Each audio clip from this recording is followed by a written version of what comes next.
বেশ কিছু বিষয়ে অন্তর্বর্তীকালীন সরকার নিরপেক্ষতা পালন করতে পারছেন না। যে অন্তর্বর্তীকালীন সরকার তারা সেই নিরপেক্ষতা পালন করবেন এবং দেশে যে সংকট আছে সেই সংকট থেকে দেশকে মুক্ত করবার জন্য তারা কাজ করবেন। জুয়েলের রক্তকে আমরা বিচার যেতে পারি না, সাইদের রক্তকে বিচার দিতে পারি না।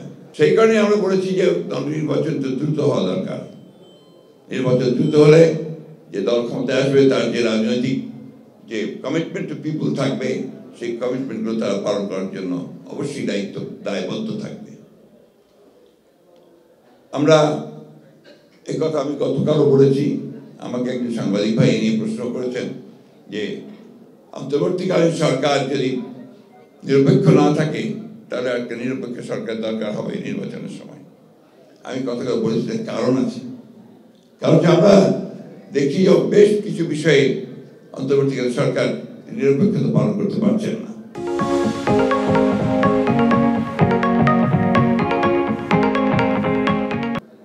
আমি তাই অনুরোধ করব, আমি প্রত্যাশা করব যে আমরা আশা করি যে অন্তর্বর্তীকালীন সরকার তারা সেই নিরপেক্ষতা পালন করবেন এবং দেশে যে সংকট আছে সেই সংকট থেকে দেশকে মুক্ত করবার জন্য তারা কাজ করবেন। আসাদের মৃত্যু, জহির সাইদের শাহাদাত বরণ এবং আরো অসংখ্য মানুষের জীবন দান ৭১ সাল থেকে শুরু করে তার আগে থেকে শুরু করে যে দান একটা সত্যিকার অর্থে গণতান্ত্রিক রাষ্ট্রের জন্য, সেটাকে যদি সত্যিকার অর্থেই আমাদের অর্থবহ করতে হয় তাহলে আমাদের যে প্রয়োজন হবে যে ন্যূনতম বিষয়গুলোতে আমাদের ঐক্যবদ্ধ হওয়া। আমরা আমাদের যারা একসাথে আন্দোলন করছিলাম, যুগপৎ আন্দোলন করছিলাম, আমরা ৩১ দফা কর্মসূচি দিয়েছি। এখন যদি কোনো পরিবর্তন করতে হয় বা পরিবর্তন করতে হয় সেটাও সামনে আসতে পারে, কিন্তু ওটাকে সামনে রেখে কিন্তু আমরা এগোতে পারি।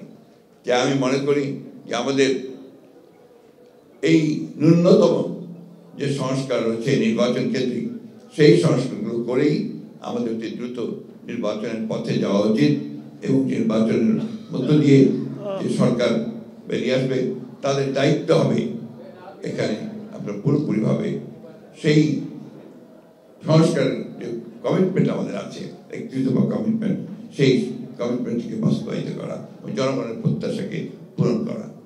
আমি বক্তব্য দীর্ঘ করবো না, আমি আগে বলছি আমি অসুস্থ। আমি শুধু এই কথাই বলতে চাই, আসাদের রক্তকে আমরা বৃথা যেতে দিতে পারি না, জুয়েলের রক্তকে আমরা বৃথা যেতে পারি না, সাইদের রক্তকে বৃথা দিতে পারি না।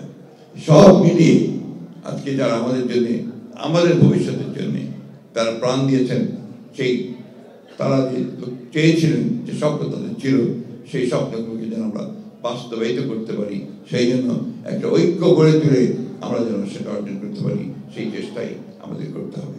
আপনাদের সকলকে অনেক ধন্যবাদ। আসসালামু আলাইকুম।